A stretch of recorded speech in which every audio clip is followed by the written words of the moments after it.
In a quiet village tucked between two mountains, where the fog clung to the trees like memories that refused to fade, there lived an old man named Elian.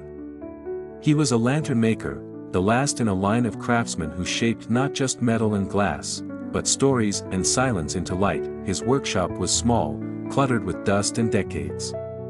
Each lantern he made glowed differently. Some gave off a warm golden hue, like bread fresh from the oven. Others shimmered blue, like the reflection of stars in still water. But what made his lanterns truly special was this: they never went out.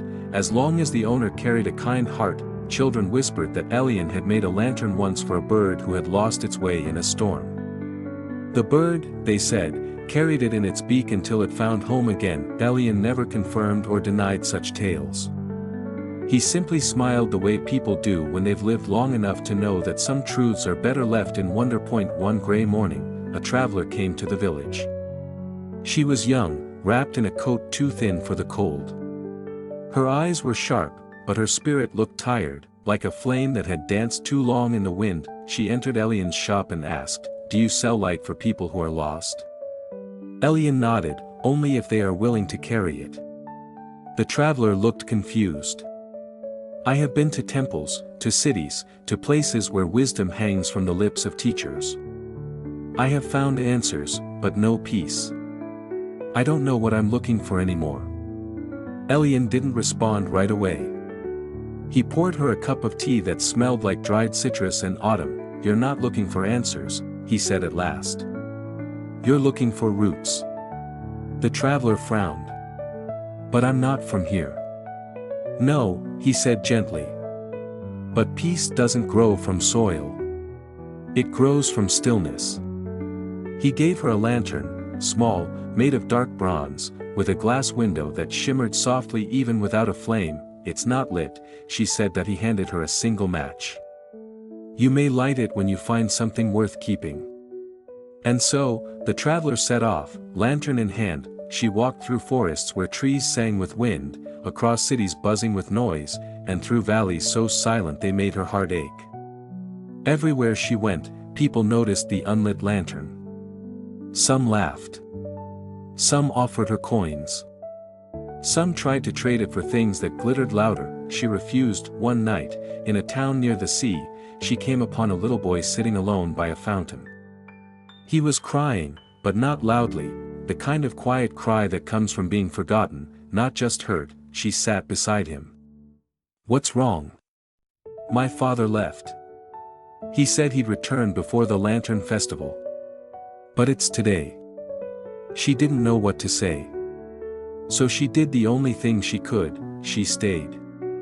They watched the villagers light their lanterns and send them drifting into the dark blue sky, each one carrying a wish. The boy said nothing, but his breathing softened.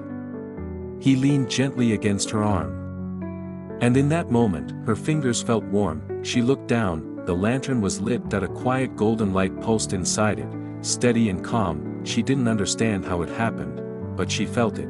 This was what Elian meant. Something worth keeping. From that night on, the lantern stayed lit. And strangely, it began to glow a little brighter each time she helped someone, not with money or advice, but with presence, with silence, with kindness. Years passed. She traveled far, through war zones, orphanages, mountain paths, and rainy cities where people forgot how to look up. She listened. She held hands. She waited beside those who had no one to wait with, and the lantern never dimmed. One day, after many years, the traveler, now no longer young, though still not old, returned to the village between the two mountains. Elian's shop was gone. In its place stood a small garden, where lanterns hung from tree branches like glowing fruit. An old woman sat nearby, humming softly. "I came to return this," the traveler said, holding out the lantern. The woman smiled. Elian passed on. But he said someone would come. She nodded to the garden. He called it the Orchard of Light. Every lantern here was lit by someone who found their way. The traveler looked around. The trees shimmered with lanterns of all colors, some flickered gently, some burned bright and fierce. And beneath each tree was a small plaque: etched with a name and a phrase, lit by kindness. Lit by courage. Lit by grief turned to grace. The traveler placed her lantern on an empty branch that it glowed with a warm amber hue. What shall we write beneath it? The woman asked. The traveler thought for a long moment. Then she said, lit by presence. As she turned to leave, the garden seemed to sigh in the breeze, not sad, but full. As if the trees themselves remembered every moment of light, every hand held, every silence shared, and somewhere, deep in the earth, something rooted itself, not in soil, but in stillness.